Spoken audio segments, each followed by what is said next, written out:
welcome to another GTA4 podcast. I'm San Andreas, and I still have a bit of a cold. Today we're going to talk about Star Junction.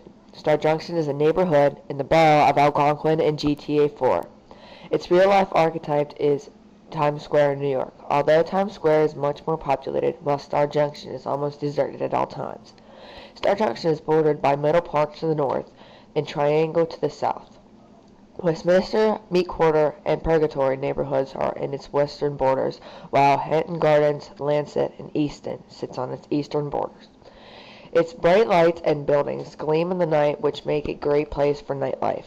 There is also several theaters which show different performances, however you cannot access them, though they are advertised on the Peep That Shit website, on the Northern Internet, or the radio.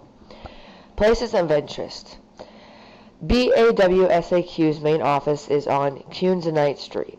There is an accessible building with a helicopter on the top, spawns randomly.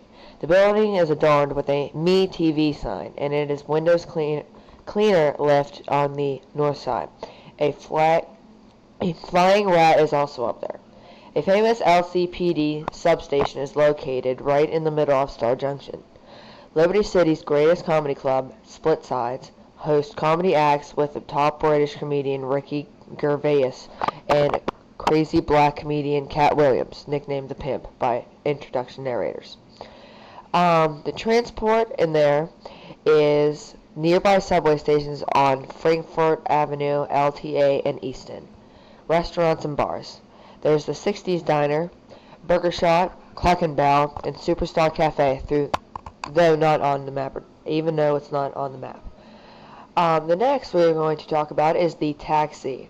The Taxi is a four-door sedan featured in some of the others in all of the games in the Grand Theft Auto series so far. The Taxi is often one of the most common vehicles on the road, and from Grand Theft Auto 3 to Grand Theft Auto Vice City Stories can be used to start the taxi side mission. Overview. The Taxi is usually based on the same model as a police car from the same game. In the Grand Theft Auto 1, there are three versions of the Taxi. The Liberty City version, it is based in the Portsmouth. The San Andreas version, which is based on the Vulture, and the Vice City version is based on the Flamer. In Grand Theft Auto 2, the Taxi appears to be a modernized Fiat 500. In GTA 3, it resembles a cross between a late model Chevrolet Caprice and a Ford Crown Victoria, while in Grand Theft Auto Vice City, it is Ford LTD lookalike. In Grand Theft Auto Liberty City Stories, it is similar to Chevrolet Caprice and has either gray bumper guards, black bumper guards, or none. Radio Del Mundo is also playing in the Taxis. The Grand Theft Auto San Andreas, the Taxi is based on the Premier, which is mid-90s Chevrolet Caprice. In Grand Theft Auto 4, there's two different taxi sedans. One built by D-Class, based on the Merit, and the other built by Vapid, and it is influenced heavily for the Crown Victoria P72. The Vapid Taxi does not have a civilian version, though the model is used by the Liberty City Police Department as a police cruiser. There is also a taxi based on game minivan model. It is officially in the game is called Cabby. Performance. It is somewhat slow, and it is also, it could be very fast. The Merit-based vehicle is powered by a V60 couplet to a 5-speed gearbox in a RWV layout. Acceleration is very good, and the top speed is good for a vehicle as common as this.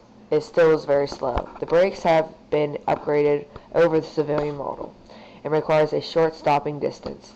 The suspension has also an upgrade, making this vehicle corner more efficiently at speed. Crash deformation is acceptable, and the cab can survive a few frontal hits before failing. To hail a cab, Nico can whistle for a cab, and when it comes near, take off 4 feet. Upon entry into a taxi, a screen will come up in the front of the taxi showing the main locations around the city, such as safe houses, bowling, heli tours, etc. The player can also choose a custom location, bring up the start menu, and putting a waypoint on the map where they want to go. Nico will need to pay the driver a fee for the ride, depending on the distance or whether the player chooses to hurry the option or skip the ride. Nico can also unlock free cab rides from the Roman Bellic after the player gains enough respect from him. Just pull up Nico's phone and select Roman Car Services. That is it for our GTA4 podcast. Have a good day. If there's a letter for me. I've been standing here waiting, Mr. Postman, so patiently, for just a car, just a letter.